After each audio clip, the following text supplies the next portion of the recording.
Hi, my name is Linda Carbonell, and I'd like to welcome you to another episode of Walking Through Life. Today I have a special guest from Black River HCRS. It's Steve Morgan, who is a peer support specialist. And also we have today our favorite little co-host here, Kristen Mispel. And I'd like to start out with Stephen, if I can. Now you have a website. Yeah. Now is it a peer support website? Is it just a website information thing for people with mental illness? Yeah, the stated purpose of it is to be a website for both people that work in mental health and also for psychiatric survivors, consumers, whatever term. So kind of, I'm hoping that it will appeal to people on both ends of the spectrum, or for also to those people that work as I do, that are psychiatric survivors but also work in the system as well. So I hope to have kind of a wide audience with it, I guess. Yeah, well, I think you're getting there. Okay. And I wanted to mention too that when I went to your website, I saw this beautiful picture of I think it was a spring picture with a butterfly. Yeah. And you had taken that? Yeah. Now, where was that you took that picture? It's just beautiful. It was actually right off the interstate in Vermont. So you're kidding? Yeah, I stopped at a rest area and went and I found a little patch. I find it interesting when you go into the flowers and the bushes here in Vermont. There's all this life going on. So I've been photographing the bugs and the butterflies and everything lately. So I bought a digital camera recently, so I was able to take that there. Linda just loves butterflies. I do. Yeah. She searches them out. Yeah, I wrote when I wrote for the Counterpoint, I wrote a story about agoraphobia, how I got on my agoraphobia. Yeah. It all involved around a butterfly. Oh, wow. I saw a butterfly out the window and I followed my butterfly. Oh, wow. Yeah, so Yeah, fear of the outdoors. But I wanted to talk a little bit more about your website too. I know when I went on there, there was several different links that you could go to. Mm-hmm. And I think the one that I found interesting too is when you go on there, it says be an advocate. Yeah. And that was interesting because then you get to go and you get to do certain forms towards getting involved in helping tell the legislative what we need as mental health survivors. Yeah. What we need. I think that's awesome. And that's kind of what I like to kind of do here too with having the senators on and, stuff like that. It's important for people with mental illness to be able to come forward, because how else are they going to know what's going on with us if we don't tell them, Yeah, definitely. And that's one of the things that I think is really, I know for me is difficult, is knowing exactly how to take steps in the legislator to really try and get my voice heard. And so I found some resources. NAMI had put out one of them, and there's Vermont Association of Mental Health, but that really helped kind of break down that process so that people that were interested in really being more politically active and stuff, that it would be easier for them to do so using some of those guidebooks and whatnot. Yeah, that's great, because you can be more effective, much more effective that way if you know what the process is. Yeah. Because sometimes I've wondered over the years if they even listen, and the thing is they do. Yeah. Especially in small states, in Vermont, and I don't know as much about New Hampshire because I'm dealing so much in Vermont, but it seems like the legislators, at least the message I've been told, is that they really want to hear from the constituents. That's right. So. And if you remember when we had Senator Dick McCormick and Alice Nicka in here, and I was expressing my needs for maybe more education, for people that were dropouts or whatever, high school education and needs for job education, help with jobs and stuff like that. And one of the things that really touched me that Dick McCormick did say was, "We hear you, Linda. Yeah. We hear you. We are listening." Good. And it was like, it made me feel a whole lot better. Yeah. It really did. Yeah. And so, and another thing that I wanted to get to that's on your welfare. It's on your welfare. I'm not there yet. On your website, you talk about healthy solutions, and I think it's great because you talk about healthy eating, quitting smoking, which I haven't done yet, but I'm thinking about. I'm not saying I'm going to do it, but I'm thinking about it. But there's quitting smoking, there's healthy eating, there's exercise, and one that really that I really liked, because I'd been in dialectical behavior therapy, is the mindfulness. Yeah. And just so many people just don't know about that, and how helpful that part can be. Just being able to be aware with what's going what's going on, being able to breathe and calm yourself down and be mindful. Yes, I think that in general, I've really wanted to be a part of the push in services and psychology and everything towards more of a positive model of focusing on holistic remedies and alternative treatments, and also focusing though on people learning how to take care of themselves. And so doing things like addressing nutritional needs or addressing in that case mindfulness and maybe spiritual needs and stuff like that, I see as an incredibly important component to recovery and health and wellness. And it's I think it maybe used to be undervalued, but it seems like nowadays it's starting to be more valued and it's starting to show up in more spaces. So I really wanted to bring that forward and whatnot. We had somebody on that does holistic alternative medication and polarity. I don't know if you ever heard of that. I haven't. It's a certain type of body work, and this guy he's going to be coming back on, which is very interesting because he's going to be teaching how to actually meditate. Oh, cool. Which I think is going to be great. And we also had a hypnotherapist on that talks quite a bit about being able to put yourself in a space, into a mindful space. Yeah. Creating your own space. Well, I just on that note, I would consider meditation, or at least the ability of starting to be more present, to be probably the cornerstone in my own life, in my own recovery. Almost the foundation for living well, without which I think all the other things like exercising and eating well and having supports and stuff like that don't hold the same significance. So I'm a big proponent of things like that, of meditation and mindfulness. I think it's imperative, because sometimes people that, especially that have experienced mental health issues, seems to get stuck in so many different thought patterns and identifying with that and really starting to think that maybe you are that, and you start to become these negative things. And when you learn how to disidentify from that, it's incredibly powerful and liberating in a sense. Yeah, it is. Right. And I think it's go ahead, Kristen.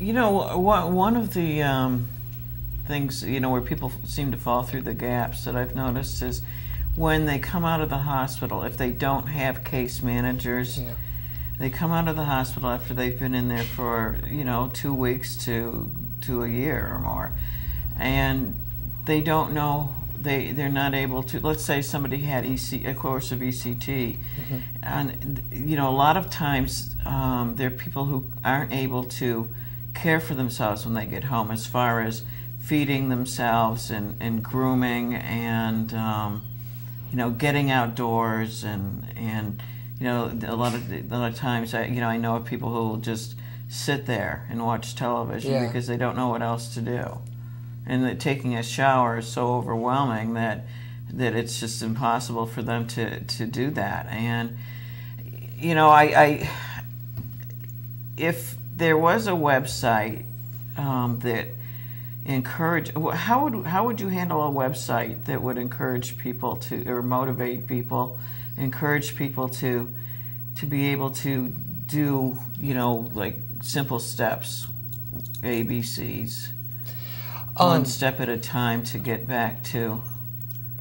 Do you understand? Yeah, I guess I don't know. I mean, and that's the tricky thing, is it seems like there's so many different models and different people with different ideas about the pathway towards recovery, or which steps to take, and I don't know the solution to that, and I don't think a lot of us know the solution to that because it's so individualized. But I think that a resource like a website that had different ideas with stuff like that would be could be much used for sure. Such as putting on the website like the Turning Point Club, or like support from HERS here, or the different kinds of support groups that they have here. Yeah. Because they have them all over. They've got grieving ones, and they've just got all kinds of all over the Upper Valley. Yeah. I think that's beneficial. Yes, I do. But I think a person needs. There's some people that just aren't able to make that leap. Well, to get in their car and drive and go there, and what they end up being shut-ins, and what do we do well, about that? yeah, but if they're signed up, I think if they're signed up with HGRS, that they can get case managers. Right. They can help them with, and I've also heard that some of them can get home health aid. Oh, home health aid? Yeah. I was thinking about the people that don't make that transition. That don't make the transition and don't have a case manager. Right. So I know that Vermont has got Second Spring, which is that's is it in Vermont or is it in Lebanon? I believe Second. Well, I don't want to say for sure. Am I confusing you?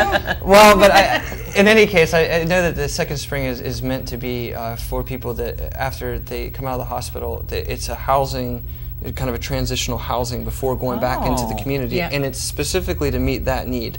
That's wonderful. And we're also having discussions about this sort of stuff at the Vermont State Peer Work Group, which is a group of us who are looking at how to spend a certain amount of allocated funds on peer support services.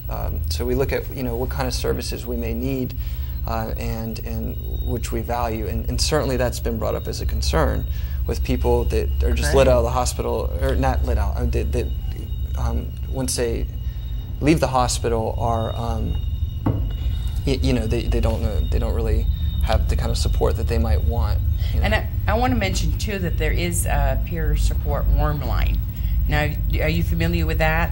Well, I'm familiar with it. There's a couple of them. In Vermont. Yeah, and I think that's wonderful, because what that is it's peers that's trained to talk to people on the phone on what they consider a warm line, not when you're in crisis, but if you especially if you just got out of the hospital and you need a friendly person to talk to. Right. Then you can call them up and they'll talk to you. And I believe that I think Ann Donahue told me that people in the warm line get paid a little bit of money for that. Yeah. Because they're trained. They do get trained. That's not the same as a crisis line, because a crisis line would be something if you're in crisis, suicidal, or if you're really having a really bad problem, you need to be assessed. Whereas a peer warm line is more, it's people like us being able to talk. Right. Yeah, definitely. Right. We have a peer warm line at the, I work at a peer recovery center, and some of the members there operate a peer warm line on the weekends. Yeah. And it's supportive listening, and so other people call, and it works really well, and they do get paid. Wonderful. They get paid for it too. Now, do we have that here in this area? I thought that when Greg from HGRS up here was here, that he said they did. We can ask Stephanie, because I think Greg gave me the number for the one locally here. I believe that there is. I think that there is one. And then here. Of course we have services at we have meetings, NA and AA meetings, and at the Turning dual Point diagnosis meeting at the Turning Point Club in White River. Yeah. So we've just started. I don't know if it's the first dual diagnosis meeting outside of a hospital in the Upper Valley or not, but I think it may be. Well, they did have one a while ago. Just it was in function, but it wasn't at the Turning Point Club. It was actually at the old HGRS here. So when they moved, it wasn't there anymore. So well, we have it at the Turning Point. So great. And I wanted to say too it's about your website too. Is that when I went on there to see the different resources, and the different diagnoses came up. Yeah. My diagnosis was the first one right there, borderline, and I'm going, oh goody! There is nothing like sitting down and researching your diagnosis with just being able to do it at home by yourself. Yeah. And that's And it was so easy to read. Oh, good. Because that was something that was very hard for me, but it was easy to just sit there and I got all kinds of information, and that's what me and my therapist work on too, is researching my diagnosis. Yeah, and the more you know. That's one of the things that you had intended to do when you put this out, right? Yeah, you absolutely. wanted it user friendly. Yeah, and I wanted it to be simple. I wanted it to be aesthetically appealing, so that it looked nice. It does. I guess maybe because of my background, but I consider that stuff important. I'm more drawn to things that are aesthetically pleasing. So, but in terms of information too, I really wanted to present a variety. So if you go and you click on that link, for instance, it will give you a variety of different sites that may present different ways of looking at certain diagnosis. One of them might have a very medical explanation of it. Another one might have one that's this non-medical explanation. Right. Or experiences. I did notice that there was quite a few in there that had experiences. Yes. And you know what was neat to me is because I've been writing this. I've been trying to write a book. I mean, I'm just starting. Oh, whatever. she's doing great too. Cool. Yeah. Yeah. And I come up with a name for my book. Yeah. I'm going to call it "Get Into the Mind of a Wardline." Oh, Is that good? Catchy, yeah, huh? Yeah. It kind of rhymes. And then, but most of the book is going to talk a little bit about the struggles, but mostly about my recovery. Yeah. You know, being able to find the piece of me that I needed to find. Well, we need more of that too. We need more of these books, these memoirs. That's right. And speakers that are really saying, you know, I have dealt with this black hole and I have found a way out, and this is what worked. It is, yeah. And we need the flip side of that is we need service providers and legislators and everybody to listen. To listen. And right. to really say, okay, well, if they're saying that this is what worked, we need to look at our services and see what we can change, and not just, you know, change their services from within, but really be listening from without as well. And I think that's happening with our stories, you know. Yeah. It was like with the senators that come on here, and we talk to them about that.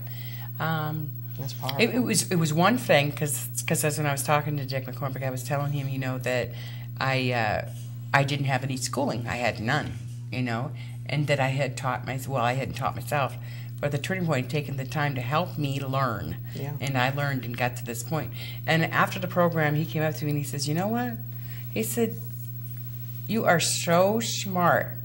He said, nobody could have ever guessed that you didn't have a college degree. Yeah. I'm like, wow, that's neat. That's great. And he told me, too, he said, you know, it's maybe you don't have the book work, but you got the experience. That's right. The life experience. That's right. And in the same sense, I feel like that's why I've got so much to offer. Yes. I mean, you could have someone can get a PhD in let's say hearing voices or schizophrenia, but at the end of the day, someone that's actually been through that experience is still gonna know it in a more real, in a different way.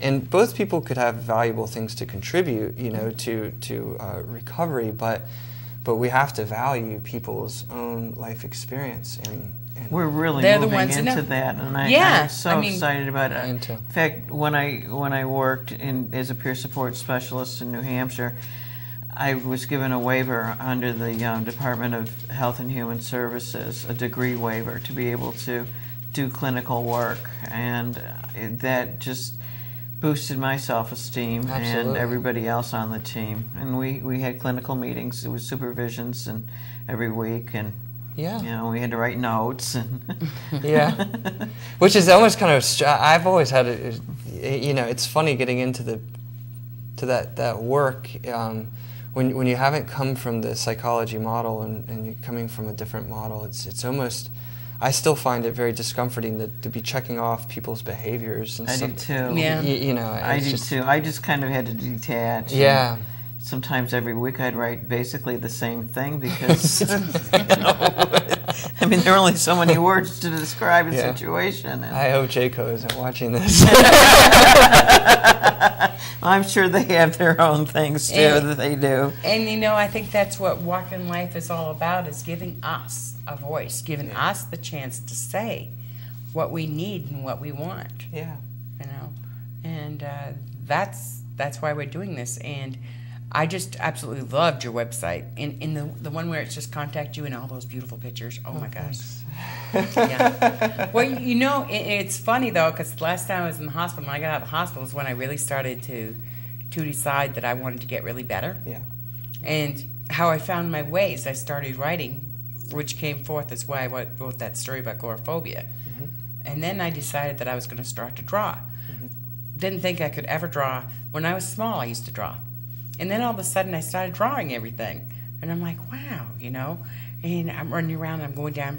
And I found my therapy, not only with individual therapy, but also therapy through nature. Oh, wow. Yeah, going out and doing my walks, you know. Yeah.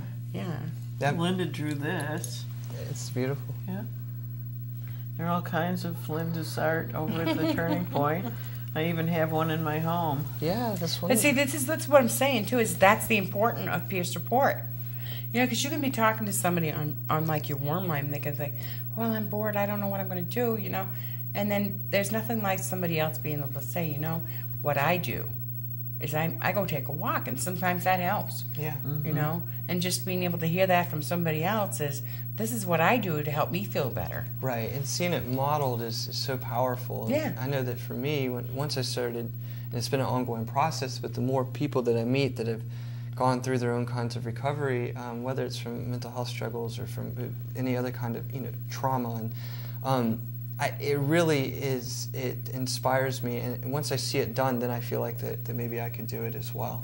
And I think that these kinds of things, you know, creating art and nature, that those are really the elements that I find in conversations with people over and over that are really healing. You know, is the kinds of things that we value as humans, not as mental health recipients, but as human beings. You know, the kinds of things that we value, like exercise, art, relationships, and love, and those kinds of things, I think are. Do you have a love line? No. Have a what? Well, I was thinking about all the single women out there. I didn't know if you had a love line or something, you know. Hey. You don't know about her. I told you before the show started, Stephen. 1-800 Steve's email. Oh, no. I'm just teasing. She's just teasing, but she's already done the damage. Well, but on that note, you know, I do really think that those. Hey, but no, on a serious note about dating and stuff. Yeah. Really. I met my husband at HERS down here. Yeah. They had like a Club 24. Oh, cool. That's where I met him. Yeah. And we've been together, what? We've been together 12 years, married almost 10. Yeah. You were both homeless when you met, weren't you? No, neither one of us were homeless. He had an apartment and I had an apartment. Oh, okay. We were both drinking. Oh, all right. Yeah. But but that's how we met, you know. Yeah. And there is nothing like meeting another person that has a mental illness. Yeah. Yeah, I mean, certainly you can relate to the person in a different way, you know, and that's peer support relationships. That's right. Are so important because we have, even though all of our experiences are idiosyncratic and unique, we still share in common the kind of knowing what it's like to be in relationship with the society that devalues mental health problems. That's right. And, stigma. And to know what that struggle's like. To know what the struggle is like to, you know, for instance, even with like medication, where medication, some people would see it as a good thing, some people would see it as a bad thing, but I know that I used to take medication, and when I used to take it, I would look at it, and there was a part of me that felt, when I would take it, I used to really feel devalued. And it was because I really felt there was such a stigma attached to it. I don't think I ever got over that. I think I always felt at conflict with it. And these are the kinds of things that I think it would almost be impossible for a service provider to really understand. They're the subtle kind of, especially the side effects. The side effects from some of the medication. You know. Yeah. But I think with me too is that, you know, I didn't like taking medication either. But I gave it a try. Yeah. You know, and I think the trial period is maybe 2 to 3 weeks. Yeah. And if you just hang on for those 2 or 3 weeks, and if it works for you, you know, and then you let your doctor know if it doesn't, you know. And what I found is they tend to work with you with that. Yeah. And I have never had anybody give me anything that would harm me, and except for if they didn't know I was allergic to it, like Imitrex, which I happen to be allergic to. Yeah. That was the only time that I had a problem. So. Yeah, I've suffered under stigma, and I felt guilty about being mentally ill for a very long time. The only time I don't feel guilty about it is when I'm in the hospital. And, you know, I really have been working on letting that go. And recently we were out in South Dakota. My brother had committed suicide. And this summer, and the whole family came from all over the country, and it was very bittersweet. Yeah. I got to see my grandchildren who live on the West Coast, and my children, and just a lot of people. And the word had gotten out through my sister that that I had been in the hospital. I had to go into the hospital probably about a month after this happened. Maybe 6 weeks after this happened to my brother, and the word got around to the family that I was in there, and I had some ECTs while I was there, and came out just so that I could get to South Dakota. When I first got to the hospital, they said, "Are you going to be able to make South Dakota?" And I said, "Not the way I am now." And then at the end of 2.5 weeks, they said, "Are you going to be able to make South Dakota?" And I said, "Nothing could keep me from it." Yeah. And I went out there, and it worked well for me. And I knew that everybody in the room knew, everybody in the family knew what I had just been through. And I was able to talk openly. And I was amazed at some of the people in the family who had known people. There was a cousin of mine who's been a psychiatric nurse for many years, a daughter-in-law who's a psychologist.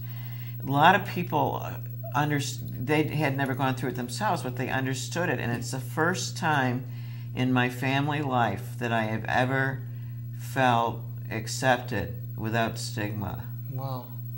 And I think too that it was wonderful. Yeah, it was just family so support. free. Yeah. Family support is so wonderful, was, especially when you're yeah. in the hospital. It was like 100 pounds just slid right off my back, Yeah. or 1,000, or 1,000,000. I mean, something dark left me. Right. Well, we have to get ready to wrap up, but I wanted to make sure that we let everybody know what Steve's website is and send him suggestions about getting a love line for all you single people. That would be good. Okay. I'm picking on you. Yeah, no, it's fine. That's all right. Do you want me to say what my website is? Oh, well, of course. Yeah, it's www. Face turning red. VermontRecovery.com. So yeah, so it's Vermont Recovery, and it's the word spelled out, so it's not VT, but Vermont It's Recovery. spelled out what? It's spelled out. Some people will do VTRecovery.com. Oh, okay, it's Vermont. I'm not responsible for that site, so it's VermontRecovery.com. Yeah. Okay. But yeah. And the dual diagnosis group that I was talking about earlier is at the Turning Point Club, Main Street, White River Junction, and it's at 6 o'clock every Friday night. Oh, and one more thing I wanted to talk to you about, Steve, too, is on your website now you have the articles from Counterpoint. Yes. The fall issue and the past issues. I think it goes back to 2005. Is that right? Yeah, I think summer 2005, yeah. Now, check that out, because Steve and I both are in the Counterpoint, so you'll have to check it out. Kristen's there, Joe. Well, anyway, this is our episode for Walking Through Life today.